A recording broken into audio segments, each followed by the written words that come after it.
Hi, it's Nicole McGuirk with this week's From Start to Finish video brought to you by 2peasinabucket.com.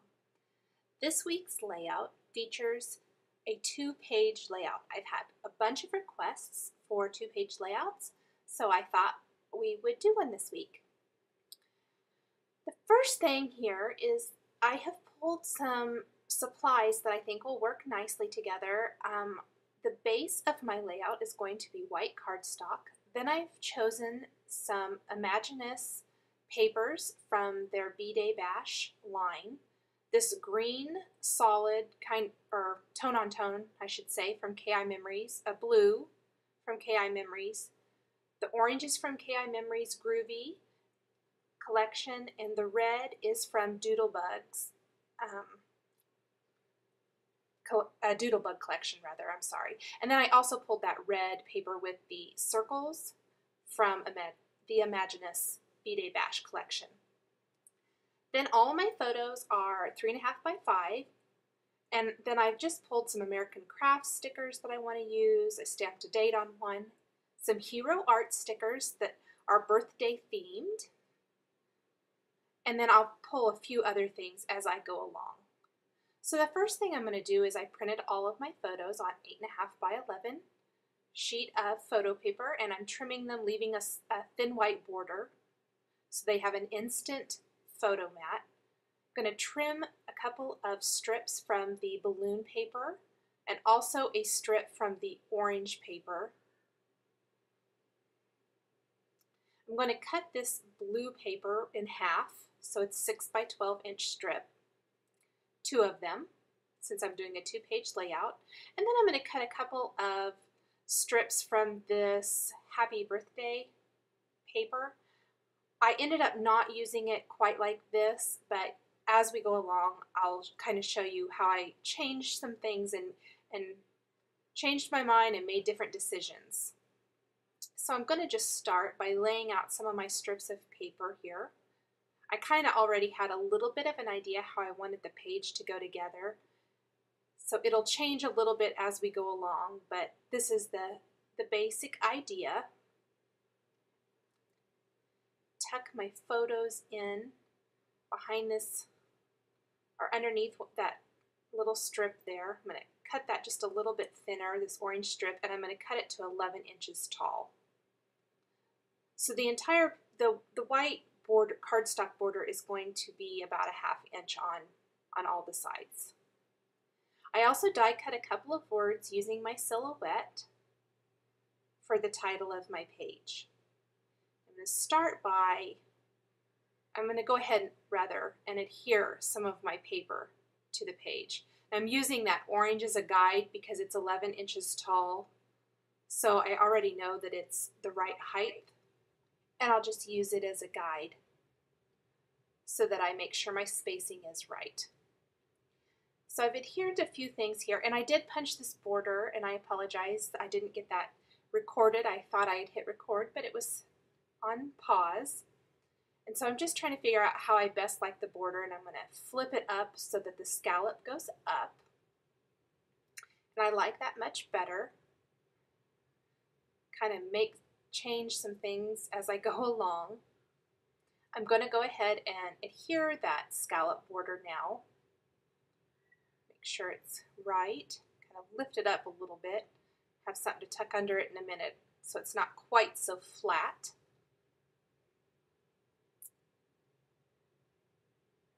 And then I'm going to speed through this. I actually ended up not using any of this step right here. I had punched another border and placed it behind that Happy Birthday strip along the bottom, and it just wasn't quite working the way I wanted it to, so I ended up removing that whole strip along the bottom of the page. But I did go ahead and tuck all my photos back here and adhere them, and I trimmed off all of that extra paper so it's nice and even now.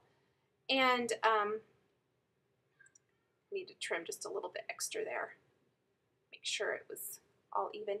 And I'm going to use that now as a guide to adhere the paper to the left side of the layout. Everything is almost the same here. trim that up a little bit. Have my orange paper, lay my orange paper out there to see if I like it, and again trim off any of that excess that overhangs. And you can see the two-page layout is coming together now.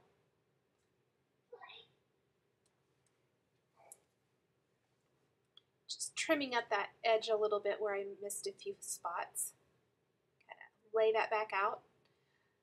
And then I am going to go ahead and tuck the rest of my photos underneath and make sure I get those all laid out the way I want.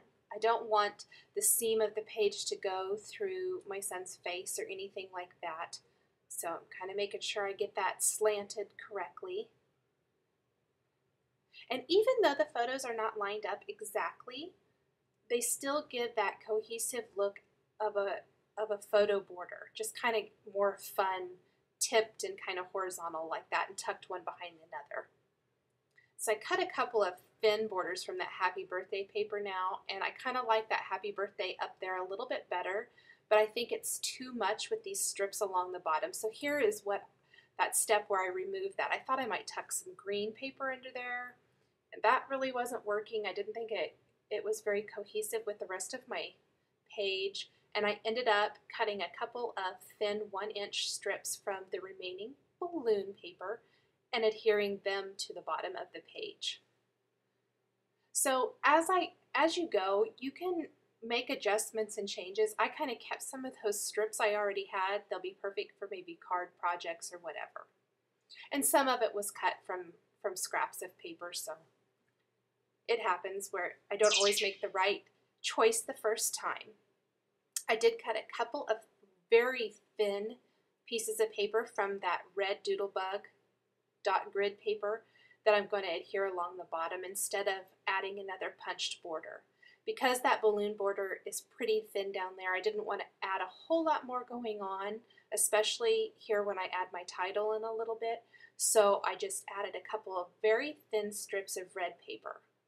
It really helps tie it in and tie the whole thing together with the top part of the page. Make sure I have that all lined up nice and neat.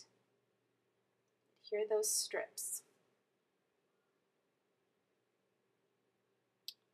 Okay, to cut my page apart now, I like to flip it over to the back and take a ruler or a straight edge and then a craft knife and cut it apart. Now I'm going to take a little bit of mixed tape from American Crafts and I'm going to adhere that to my photos so it kind of looks like they're all taped up along that border. I think these tapes are really fun for adding kind of a creative, not so perfect flair to a page. This page is very linear and graphic, and that by tearing these little pieces of tape, it kind of adds a fun feel to the design. I needed to cut that tape apart, so I used my craft knife again. Round in some corners with my corner chomper, just the top corners of the layout and of that orange paper strip. And then I'm adding some die cuts and I'm just layering them there. You can see I laid out a couple of my stamps to see if I like the placement. And that circle sticker from October Afternoon, plus I punched one of the designs from one of the Imaginist papers, the birthday cake, since this is a page about his first cake. So I thought that would be an appropriate little icon there. And then I'm going to show you how I guess not quite yet.